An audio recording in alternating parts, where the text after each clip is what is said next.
It is pretty remarkable, those totals. Like, you played, when you look at, 348, right? I have no idea how they. How did you get to that? How do you They get to must have 348? been sleeping on their racing forms all night and having that information just like suck up overnight, because that's incredible to have that many big scores.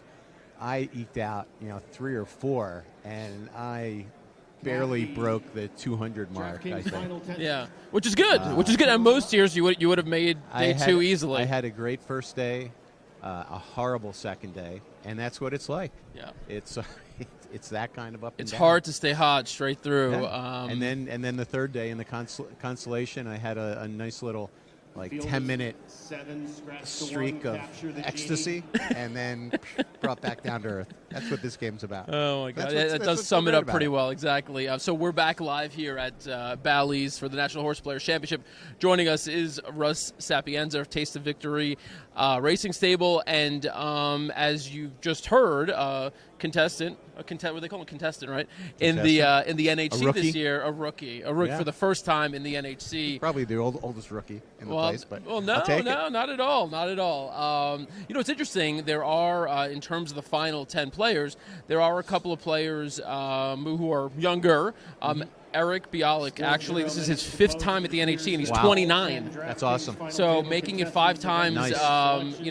At that age is incredible. And this is obviously going to be his best finish here. He's 7th right now. 7th right now. So we'll see how he does. Did you get to connect with a lot of the other players while you were here? I'll tell you, the table I had, we had a bunch of Monmouth Park guys. They're hilarious, first of all. The laughs were just. It was. Did you know them before? You just met them I'd never here? met anyone at my table.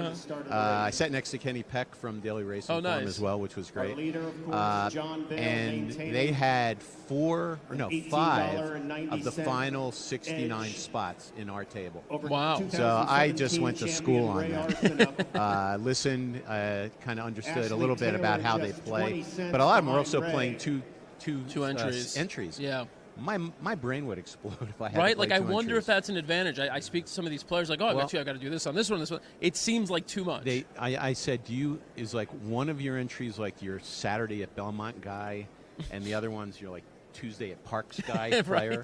Like, how do you separate the strategies? And they really didn't have a good answer, quite frankly. They were just trying to spread it out a little bit, and then as one ticket got hot, they were focusing on that. One guy had both tickets go into the final or into the semifinals. Nice. Sean Nolan, he was terrific. Yeah. So and he was up there doing the 20s, right? Yeah, he was terrific. Yeah. He played really well. So right now, the final 10 players, they've got 8 races left. The final table races. The first of those races is coming up in a few minutes. Actually, post time was 1:34. It's now 1:40 our time, 4:40 Eastern. So they're actually going to the gate right now. You'll see, or at least hear the race behind us. And at the moment, John Vale is in the lead, and so you're going to hear a lot of noise behind us, without a doubt. Because even if you're not actually, there's only 10 players, but each player has its own, their own rooting section. I've taken that away too. Like the Jersey, the guy from Livingston, the Monmouth guy, will have our table, I'm sure, rooting and screaming for him. It's a tough race handicap too. AOC 16,000, a little tough, but let's see if there's any bombs that come in here.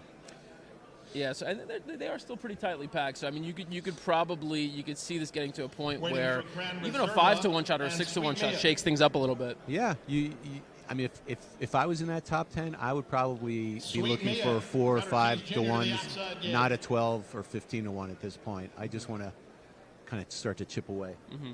We're not going to be able to watch this whole race, so we'll just keep chatting for a little bit.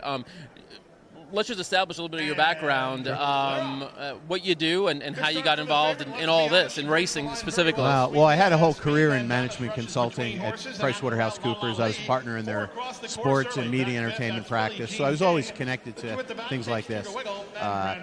But my father-in-law really was the guy who got me into this when I started dating his daughter, and we would go to Saratoga and Lake George every summer. We've been going there since the late 70s, early 80s. and I was hooked.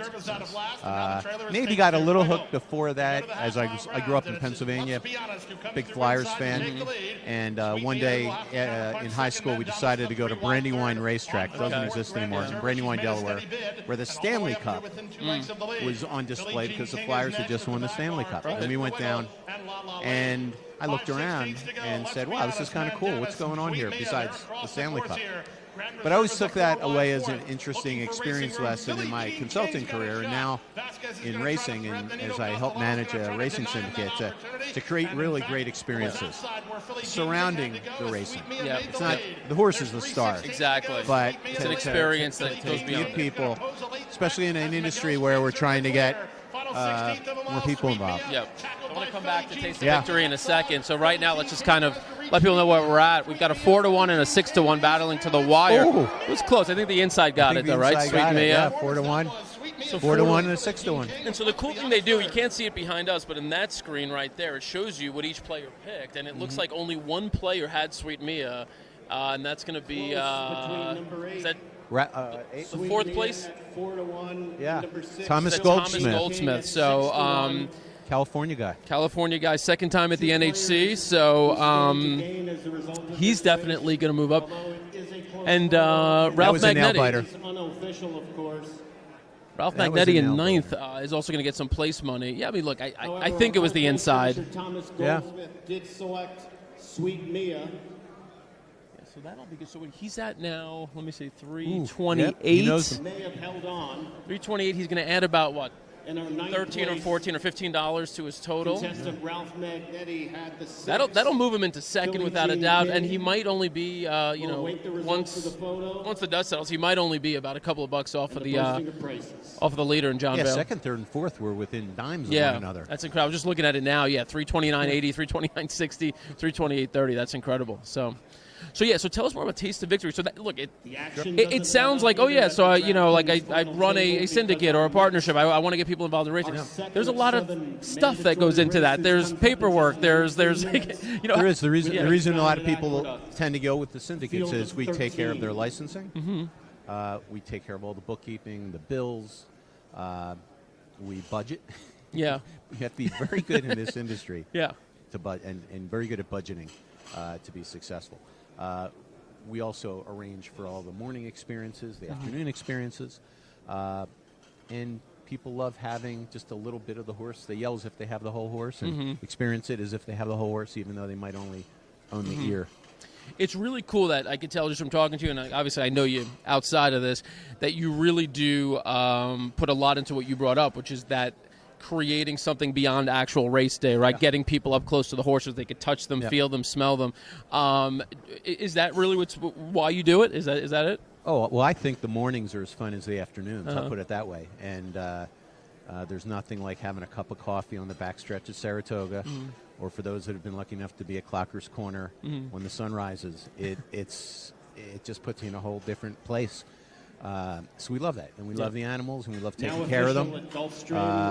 And I think people don't necessarily appreciate that we extend their lives compared to a horse or most animals that don't have that kind of care. Dental care, hoof care, medical care, great feed, and the love and the touching that they get from a human.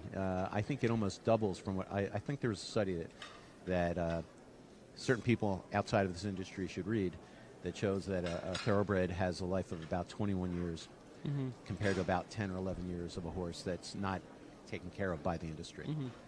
That's pretty powerful. Yep, absolutely. There are different kinds of partnerships you can get involved with across the country. Yep. I could personally sort of, vouch for yours and attest to yours, because I know of several people who were involved with it.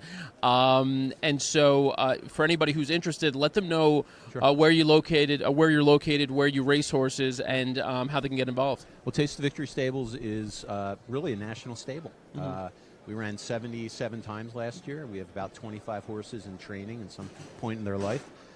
We race out of what we think are the Rose Bowls and the Yankee Stadiums of the industry. We race at Belmont and Saratoga with Ray Handel. We race at Laurel in Pimlico with Phil Schoenthal. We're starting to race this year with Kenny McPeak at Churchill. and we have a string in California with Dan Blacker, so Del Mar, Santa Anita, and we also have a few up at Golden Gate now. I was wondering how you caught that Kenny McPeek 16-1 horse earlier. Loved it.